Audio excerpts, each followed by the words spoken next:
Bonjour à tous. Salut à tous. J'espère que ce cours vous trouvera en parfaite santé. Pour démarrer aujourd'hui, nous allons entamer directement le troisième cours de la formation. Et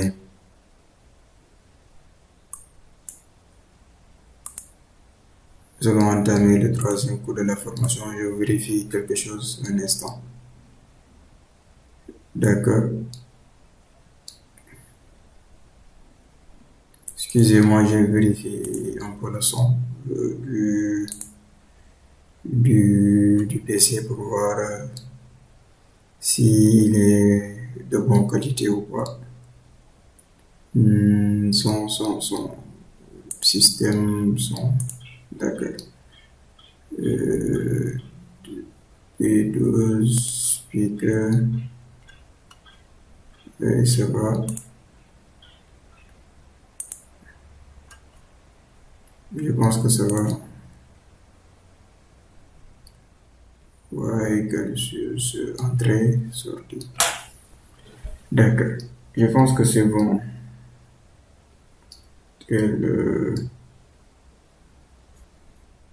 D'accord, c'est bon. C'est bon. Maintenant, là, nous allons entamer le troisième cours et voir les prochaines étapes, les étapes suivantes. Donc là, nous allons tout simplement vérifier une chose. Là, comme je vous avais dit l'autre jour, durant le cours précédent, je vous avais parlé de ces deux types de planification. Bon, je vous avais aussi donné l'astuce de sélection pour Microsoft qui est un peu différent des autres. Pour quand même cette astuce vous permet d'aller plus rapide, d'être plus rapide et quand même de gagner du temps. Vous cliquez ici et là, toutes les tâches sont sélectionnées. Maintenant là, c'est pour vérifier que ma planification est automatique.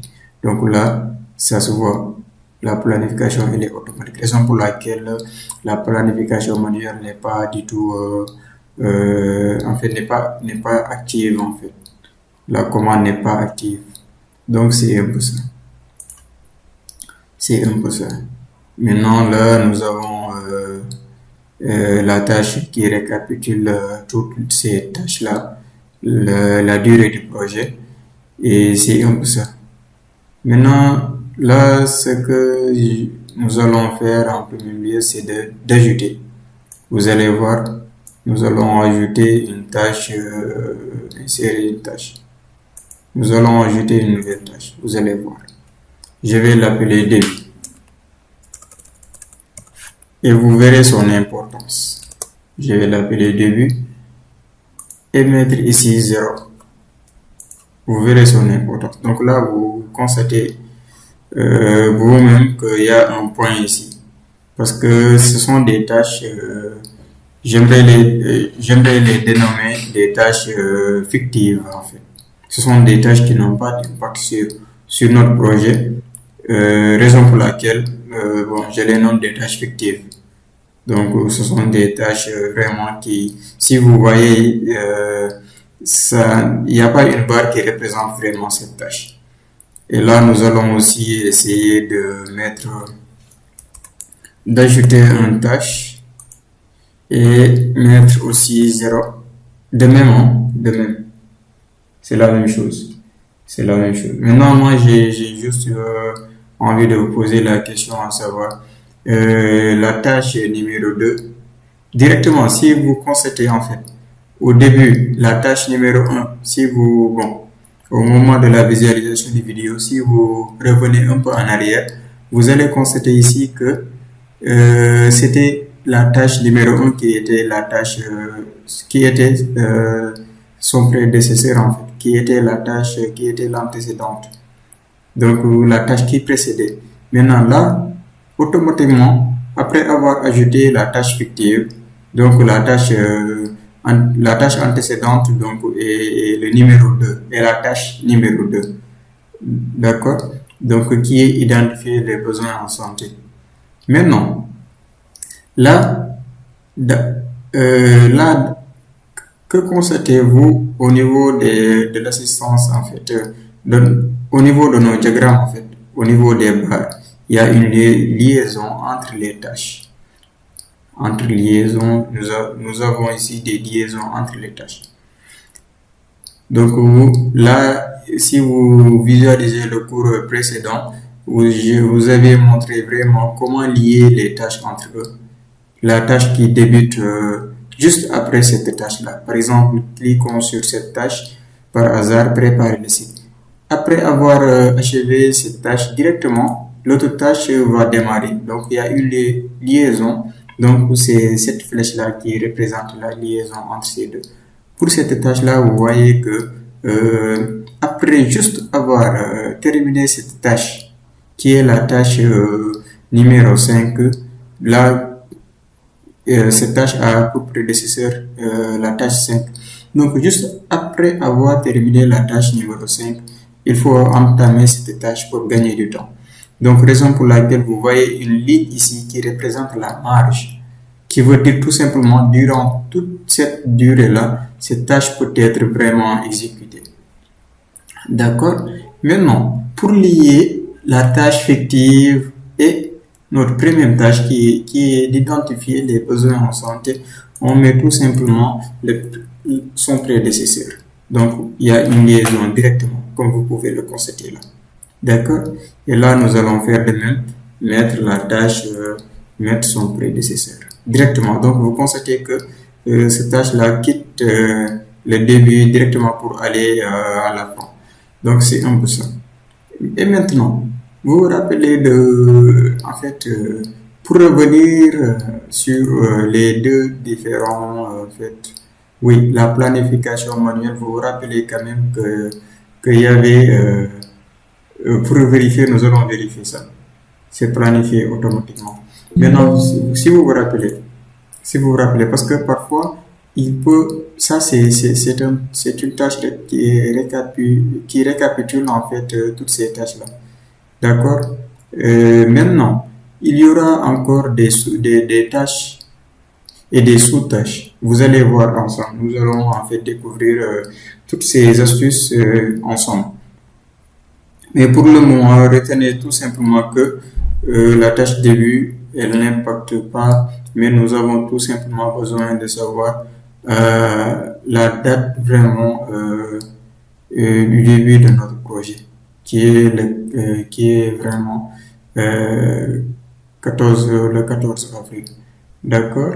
Et maintenant, là, bon, je vais vous rappeler un peu du paramétrage, de nos paramétrages que nous avions eu à effectuer. Et donc là, pour revenir, c'était, je pense, il y a la planification automatique, conseil de l'assistant planification, pas ici.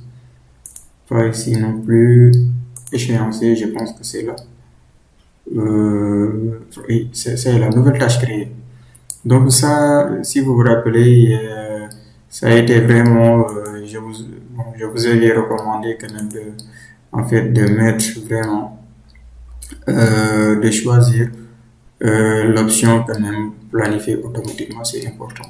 Parce que vous allez voir, vous allez découvrir qu'au fur et à mesure de la formation, il y aura des tâches qui seront créées automatiquement.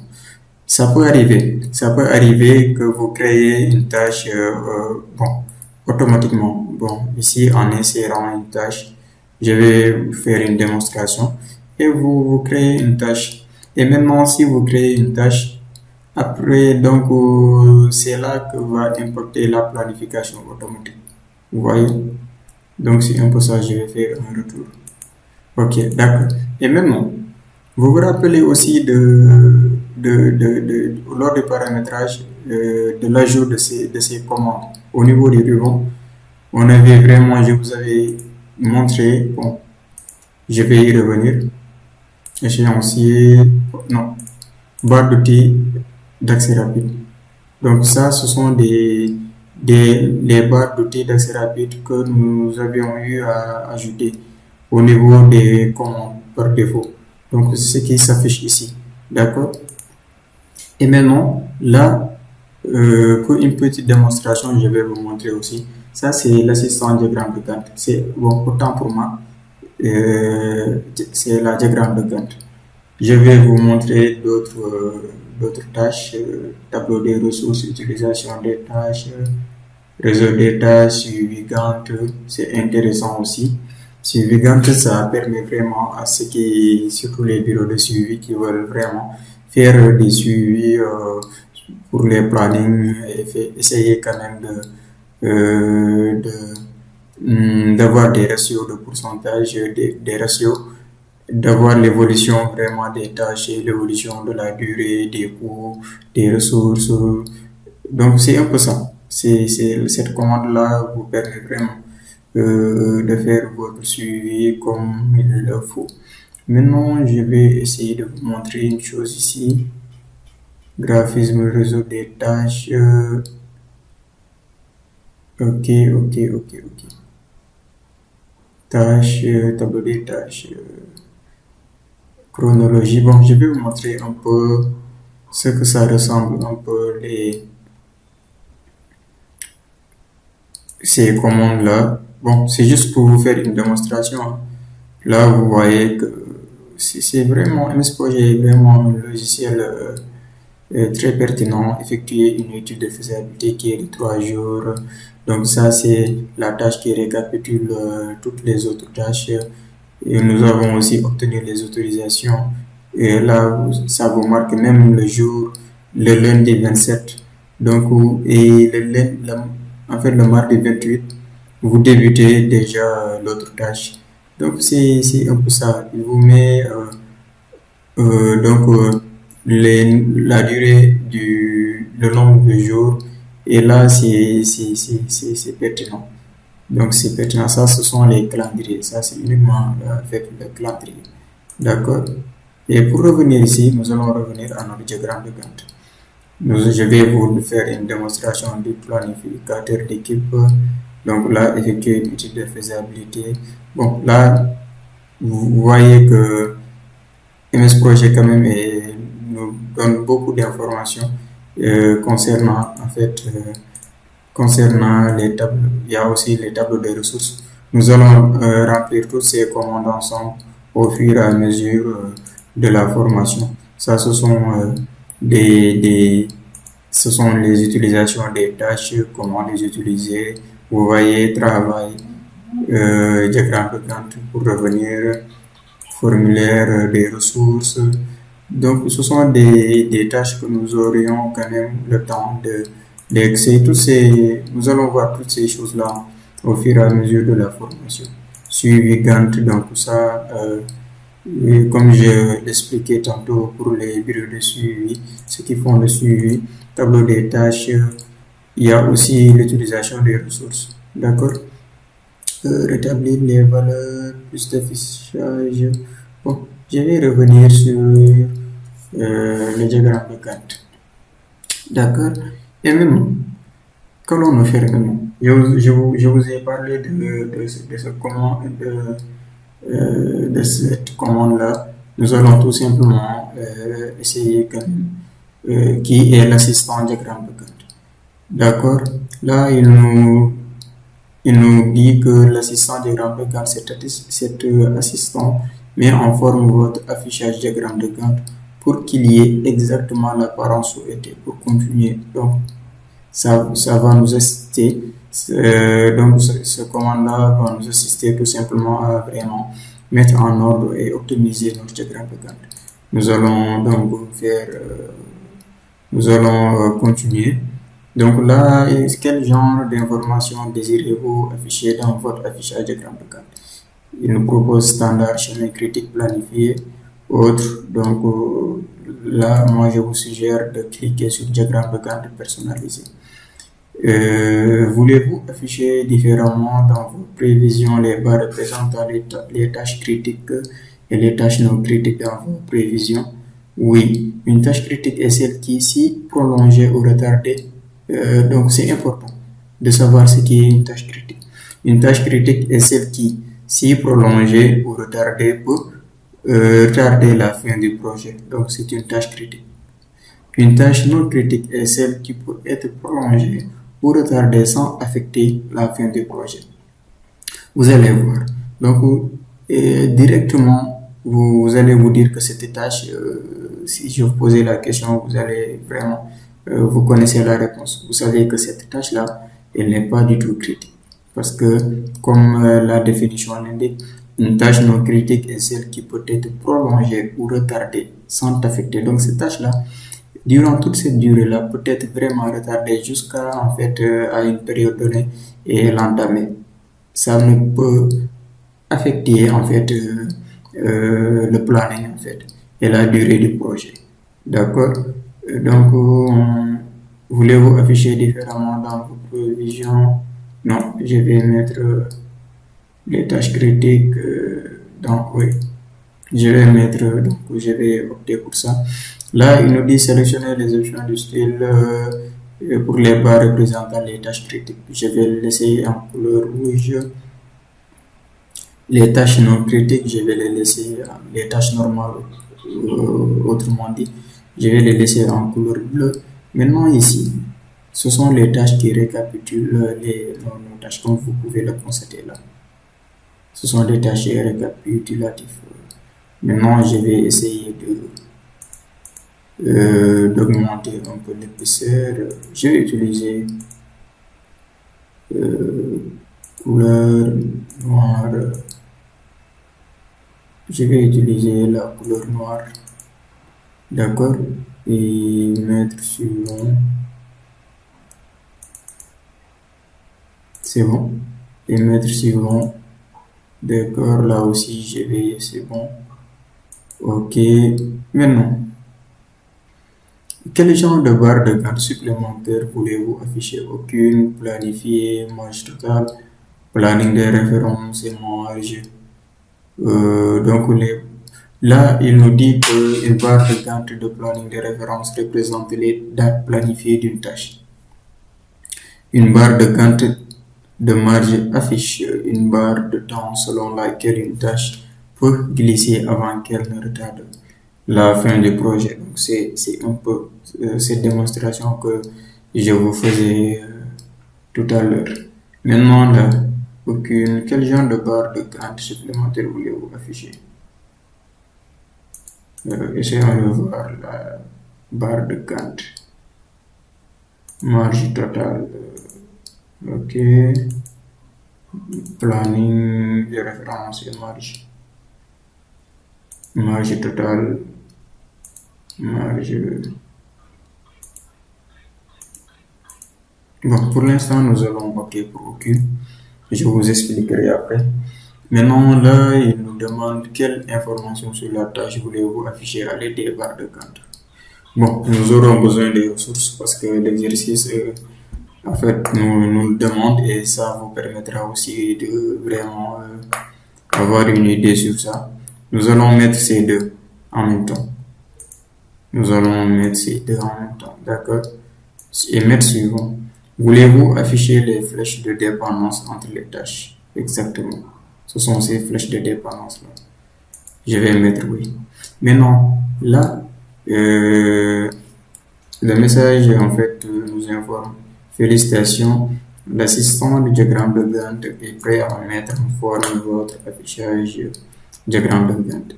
Pour modifier vos sélections, choisissez le bouton précédent pour tourner à la boîte de dialogue voulu. Donc là, je vais le mettre en forme. Vous allez voir. Vous voyez? Votre affichage diagramme de Gantt est terminé. Pour plus d'informations sur la mise en forme de votre affichage diagramme de Gantt, recherchez diagramme de Gantt dans l'aide. Donc je vais quitter. Donc là, que constatez-vous? Déjà, en rouge, en couleur rouge, nous avons les tâches critiques. Et là, même avant de valider, je vous avais dit que vous pouvez même en fait le consulter pour vous-même. Cette tâche, elle n'est pas du tout une tâche critique. Donc, ce sont ces tâches-là qui sont des tâches critiques. D'accord? Les tâches qui sont en rouge. Ça, c'est la tâche qui récapitule, donc cette barre-là récapitule un peu en fait, toutes ces tâches. Donc, par exemple, là, vous avez une si longue barre-là qui récapitule la durée de notre projet. D'accord? Du 4 jusqu'au 9, jusqu'au 2 septembre. Voulez-vous enregistrer? Oui, d'accord. Et maintenant, vous avez aussi cette tâche-là qui est une tâche vraiment, pardon, qui est une tâche normale ou une tâche non critique. D'accord. En gros, c'est ça. L'utilité quand même d'utiliser la commande assistant diagramme de Gantt que nous avions eu à paramétrer lors du premier cours. Donc c'est un peu ça. Et je pense que là, je vous laisserai le temps quand même de vous entraîner au mieux pour quand même pour que vous puissiez vous préparer en fait pour les prochains cours. Et là, quand même, essayez quand même d'avoir ces bases déjà, de maîtriser déjà le paramétrage, tout ce que je vous ai quand même expliqué lors des derniers cours et ce que je viens en fait de vous expliquer. Ça vous permettra quand même de vous préparer pour les prochains vraiment, pour les prochains cours. Donc, je vous suggère quand même de vous entraîner et n'hésitez pas vraiment à nous écrire sur nos différentes plateformes, donc histoire de répondre à vos questions. Donc, merci à tous et prenez soin de vous. On se dit à la prochaine.